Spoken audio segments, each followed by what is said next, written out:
Notre invité ce matin en vue des Européennes, Stéphane Ravier, sénateur Rassemblement National des Bouches-du-Rhône. Merci beaucoup, bonjour, d'être avec nous sur le plateau. D'abord cette question d'actualité, l'affaire Vincent Lambert et ce revirement de situation, reprise des traitements arrêtés le matin même. Victoire ou acharnement à vos yeux? Victoire, car il ne s'agit pas de reprendre une thérapie, il s'agit de permettre à M. Lambert d'être à nouveau hydraté et alimenté. Car Vincent Lambert n'est pas malade, il n'est relié à aucune machine. Ce n'est pas un homme qui est en fin de vie, c'est un handicapé, lourd mais handicapé. Donc il ne méritait pas que l'on mette fin à ses jours, il ne méritait pas d'être assassiné. Donc la décision du tribunal, de la cour d'appel, est une bonne chose. Moi je suis soulagé, heureux pour Vincent Lambert et pour ses parents, pour sa famille.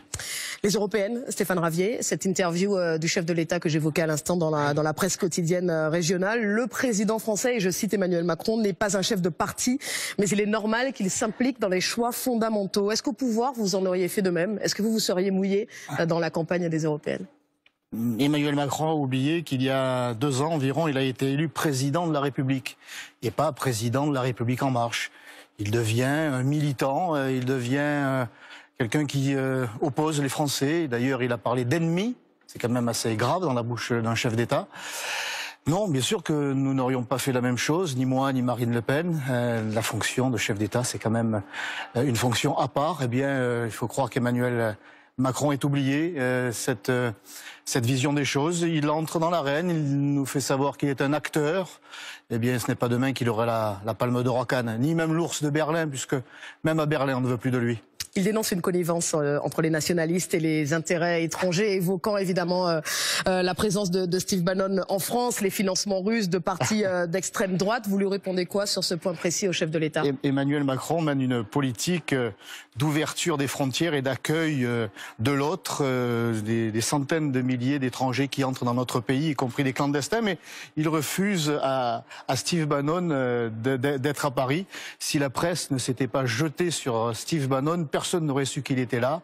C'est là pour des affaires tout à fait personnelles, privées. Alors la question, pardonnez-moi, c'est pas de savoir si la presse s'y intéresse plus que vous, c'est de savoir finalement qu'est-ce qui vous unit, le Rassemblement National et Steve Bannon, qu'est-ce qui vous unit? Ah ben écoutez, pour cette campagne, rien. Moi j'étais au bureau national il y a quelques semaines à Nanterre, du Rassemblement National. Je n'y ai pas vu Steve Bannon. J'étais dans le bureau de Marine Le Pen à l'Assemblée Nationale jeudi dernier. Je n'ai pas vu Steve Bannon. J'ai bien observé ce qui se passait à Milan, quels étaient les invités, des chefs de parti. Je n'y ai pas vu Steve Bannon. Steve Bannon n'a eu aucune responsabilité dans cette campagne. Il ne joue aucun rôle dans la campagne d'aucune façon que ce soit, aucun financement, aucune aide, aucun conseil. Même le financement, vous faites bien de le souligner. Steve Bannon, c'est un spécialiste d'une levée de fonds. Eh bien, nous n'avons pas eu besoin de Steve Bannon. Vous savez, nous avons fonctionné à l'ancienne. Nous sommes adressés à nos adhérents, nos militants. Nous avons lancé une souscription et nous y ont répondu massivement. Steve Bannon est de passage à Paris pour ses affaires privées. Et il n'a eu aucune fonction ni aucune action dans notre campagne. Elle a été menée et rondement par notre jeune et talentueux Jordan Bardella, comme quoi la valeur n'attend pas le nombre des années, bien sûr poussée par Marine Le Pen et l'ensemble des candidats. Alors sauf que ça c'est un fait, il soutient évidemment le Rassemblement National, Steve Bannon, il parle de victoire à terme pour Marine Le Pen. C'est tout le mal que je lui souhaite. On ne peut pas, quand on évoque une personnalité comme Steve Bannon, balayer ce qui a fait l'homme finalement. Je voudrais m'arrêter sur un fait, puisqu'il a dû quitter la direction d'un site américain qui diffusait une idéologie raciste et identitaire par le passé. Il parlait de culture occidentale blanche menacée, à l'heure où il y a ce sondage Odoxa la semaine dernière qui évoquait 60% de Français qui pensent encore que vous avez des idées racistes au Rassemblement National. Est-ce que c'est pas un boulet d'avoir Steve Bannon dans votre entourage immédiat, d'une façon ou d'une autre? Steve Bannon n'a jamais tenu de propos racistes ou de quoi que ce soit. On lui prête des propos. Il avait été banni pour ça. Écoutez, Steve Bannon est celui qui a par la stratégie permis à Donald Trump de remporter cette élection présidentielle aux États-Unis. C'est celui qui lui a conseillé d'appliquer un certain protectionnisme. Et aujourd'hui, eh bien, le président Trump est au plus haut dans les sondages. on dirait-je, l'essor économique, les salaires ont augmenté pour tous les Américains, quelle que soit leur origine, leur couleur de peau. C'est ça la réalité de la politique souhaitée par Steve Bannon et portée par Donald Trump. C'est ce qui se passe aux États-Unis, ça c'est ce que fait Steve Bannon aux États-Unis. En France, il n'est là que de passage pour ses affaires. On en revient aux franco-français, du coup, dans les sondages, vous êtes au coude à coude avec La République En Marche, voire légèrement en avance, selon certains instituts, j'y venais effectivement.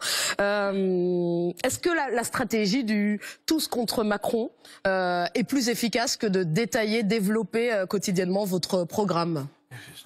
Détailler, développer notre programme. Quand vous êtes sur les médias français, il est plus question effectivement de tous contre Macron, de référendum contre la politique en cours, que de votre programme détaillé. Présenter notre programme, c'est ce que fait encore une fois de façon très pertinente et talentueuse notre tête de liste, Jordan Bardella, avec d'autres, Thierry Mariani, Gourou, ce qui montre, nous sommes une liste de rassemblement. Plus que le vote sanction contre Emmanuel Macron.